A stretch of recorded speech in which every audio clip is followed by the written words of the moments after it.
एक अकेला अम्बेडकर उस जमाने में हम सभी लोगों को बचाने के लिए एक संविधान लिख डाला था। आज हम करोड़ों की संख्या में है, करोड़ों की संख्या में है, लेकिन डॉक्टर बाबा साहब अम्बेडकर के दिए हुए अधिकार को हम बचा नहीं पा रहे। जंगल का राजा शेर होता है, ऐसे ही जिस दिन बहुजन समाज जगेगा उस दिन इस भारत देश का राजा भी बहुजन समाज होगा। इस समुद्र से लेके हिमालय की चोटी, चाइना के बॉर्डर तक जाके डॉक्टर बाबा साहब अम्बेडकर के बताए हुए हर एक अधिकार को उन लोगों तक बताने का काम करती हूँ। 16-17 दिन उस गुफा के अंदर थे। साथियों, आप सोचो, आपको एक कमरे में बंद कर दिया जाता है तो कैसे लगता है। वो हमारे मूल निवासी बहुजन समाज है और उसको निकालने के लिए अमेरिका का जो कर्नल स्पेशलिस्ट होते हैं उसको सहायता लेके हमारे उन 41 मजदूरों को निकाला गया। टुकड़ों में बटे रहेंगे, हम कभी आजाद नहीं हो सकते हैं। मेरे को डर लगता है, मैं जब इस राज्य में उस राज्य में होती हूँ तो कई बार मुझे डर लगता है कहीं ऐसा ना हो कि हम आने वाले टाइम में अपने बच्चों को ऐसे गुलाम कर दे कि वो कभी जीवन में आजाद भी नहीं हो सके।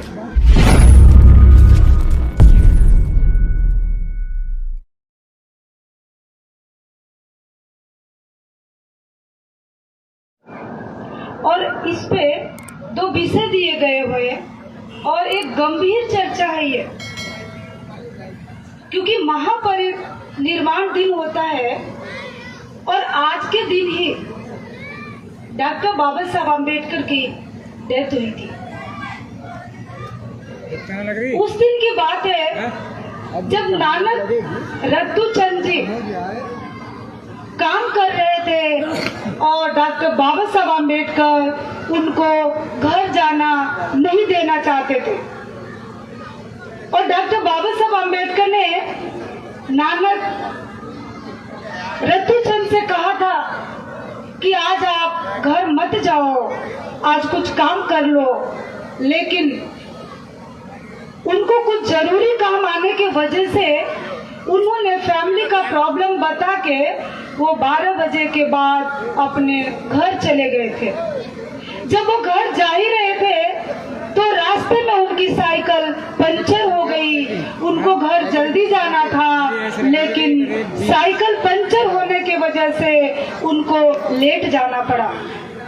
और जब सुबह गए बाबा साहब अम्बेडकर के ड्राइवर, तो उन्होंने बताया कि आप चलिए, डॉक्टर बाबा साहब अम्बेडकर ने आपको इसी अवस्था में बुलाया है जबकि रत्तूचंद सो रहे थे। और बहुत दुख की बात है, साहब को मरने के टाइम नहीं था, वो धोखे से उनके साथ उनका मौत हुआ था। आज का जो विषय है हमारा, डॉक्टर बाबा साहब अम्बेडकर कहते हैं जिस कारवा को मैं इतनी मुश्किलों से और दुश्मनों से टक्कर लेकर यहाँ तक आया हूँ, उस कारवा को अगर जो आप आगे नहीं लेके जा सकते हो तो उसको पीछे भी नहीं लेके जाना है। और ये बहुत बड़ी बात है। आगरा के रामलीला ग्राउंड में डॉक्टर बाबा साहब अम्बेडकर ने पूरे उत्तर प्रदेश की जनता को रोते हुए बोला था, मुझे पढ़े लिखे लोगों ने धोखा दिया। और एक उत्तर प्रदेश के लिए चुनौती है और हम लोगों को केवल 1 दिन और 2 दिन साल में जगने के बाद हमको अपने अधिकार नहीं मिलेंगे। क्या हम अपने दिल से सोच सकते हैं कि हमको यहाँ तक लेके आए एक अकेला अम्बेडकर। उस जमाने में हम सभी लोगों को बचाने के लिए एक संविधान लिख डाला था। आज हम करोड़ों की संख्या में है, करोड़ों की संख्या में है, लेकिन डॉक्टर बाबा साहब अम्बेडकर के दिए हुए अधिकार को हम बचा नहीं पा रहे।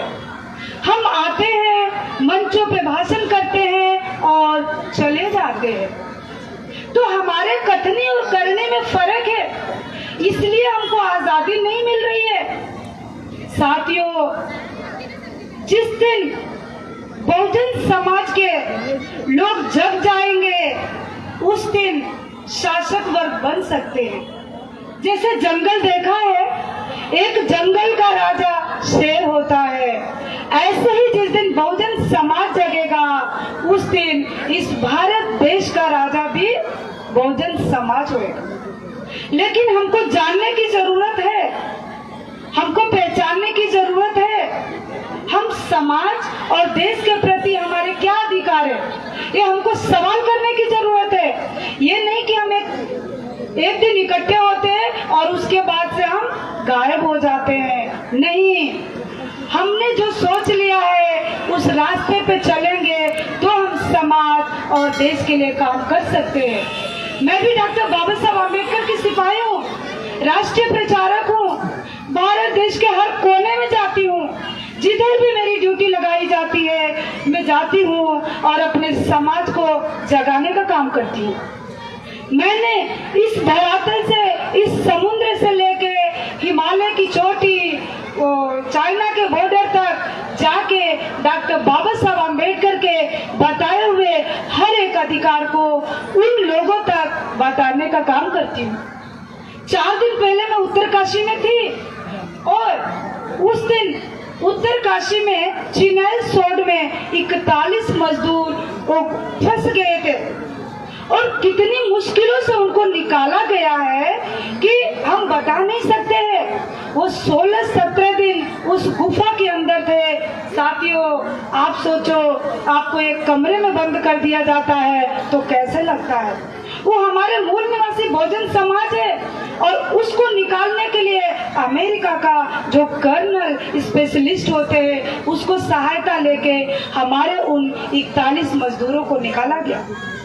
तो साथियों, मैं ज्यादा नहीं बोलूंगी और मैं एक बात कह के जाऊंगी कि हम लोग जितने टुकड़ों में बटे रहेंगे हम कभी आजाद नहीं हो सकते हैं। मेरे को डर लगता है, मैं जब इस राज्य में उस राज्य में होती हूँ तो कई बार मुझे डर लगता है कहीं ऐसा ना हो कि हम आने वाले टाइम में अपने बच्चों को ऐसे गुलाम कर दे कि वो कभी जीवन में आजाद भी नहीं हो सके, क्योंकि हमारे सभी अधिकार खत्म किए जा रहे हैं और हम चुपचाप देखते जा रहे हैं। तो साथियों, अभी आपको वक्त है जगने का और देश और समाज और संविधान को बचाने का।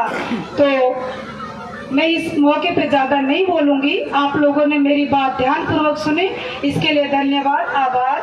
जय भीम।